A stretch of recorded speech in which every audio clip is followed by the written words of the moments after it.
best ways to understand how the personality responds is to really understand our negativity and positivity bias, where sometimes if we're having a negative bias, we always see the cup as half full, and that's how we respond in a millisecond to people, circumstances, situations, and events that are in our environment, right?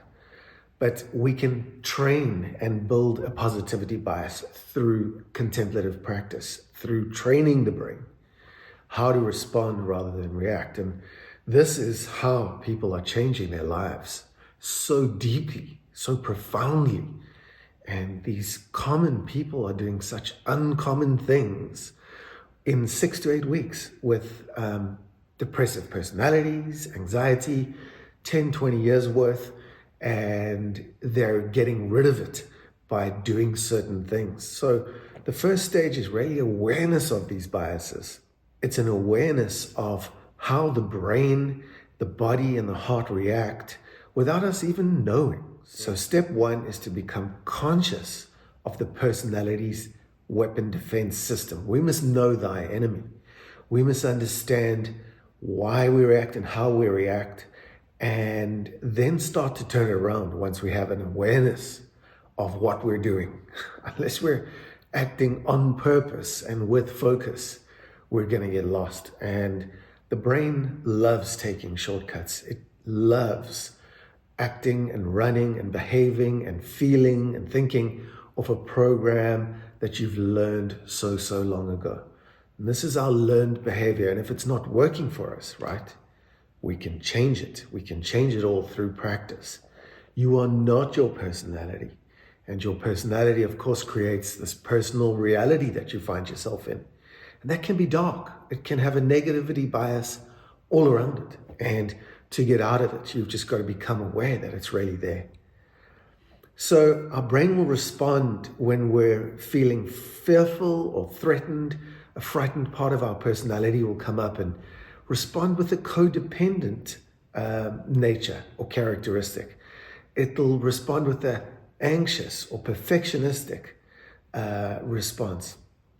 Any kind of fear response is not going to be a good response because we're not going to think, feel, and then act. We're going to sort of just jump straight from that first thought into an action, and seldom does that really work for anybody.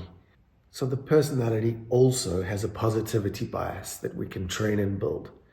And it's not survival mind at all. It's thrive mind. It's arrive mind, as we call it as well, where we can stay out of becoming controlling, for example, with remembering who we are, staying open, remembering self-love techniques, because when we love ourselves, we can give that love away. When we're feeling controlling and threatened and needing to protect ourselves, we close up, and our response, of course, to life, to people, to certain situations, circumstances, and events is going to be quite rough. So over time, these things build into anxiety. Over time, these things build into depression, personality masks or disorders, or even some sort of dis-ease of some kind. Over time, nothing good comes from negativity.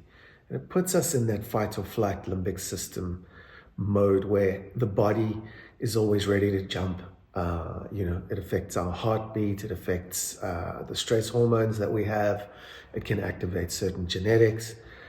So it's a real neurobiological response to our environment, but we're not our environment. And that's the good news for anybody suffering with, anything from anxiety to lacking meaning in their lives. You can really find it through conscious awakening. So we train the mind, and we train the body, we train the heart, and it's IQ, EQ, and CQ, as we call it. Intelligence quotient, which is the brain, emotional quotient, which is, of course, the heart, and then contemplative intelligence, which is actually not a negativity bias or survival mind.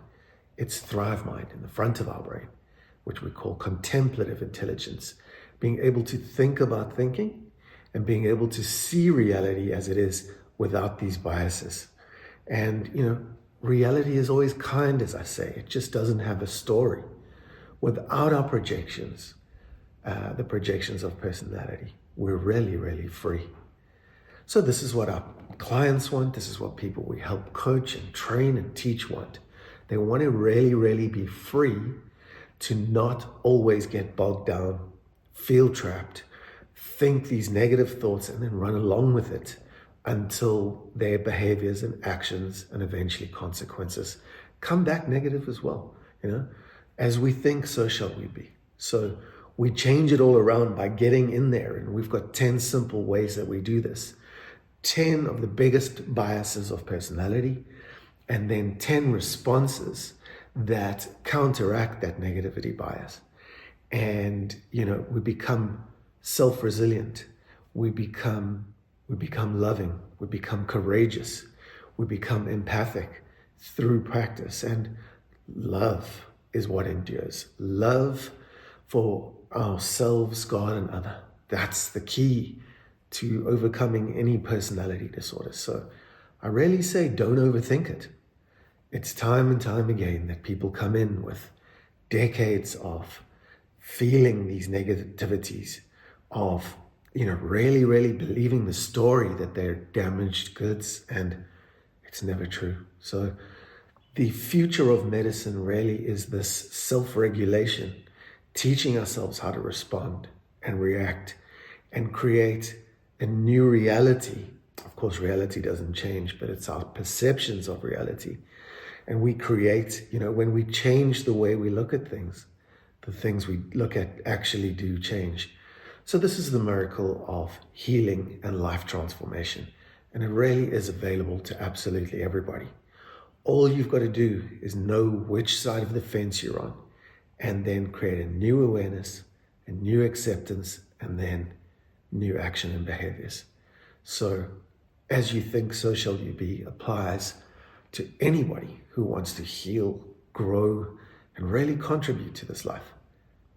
No one at all needs to stay stuck with a diagnosis or a disease or something that's holding them back.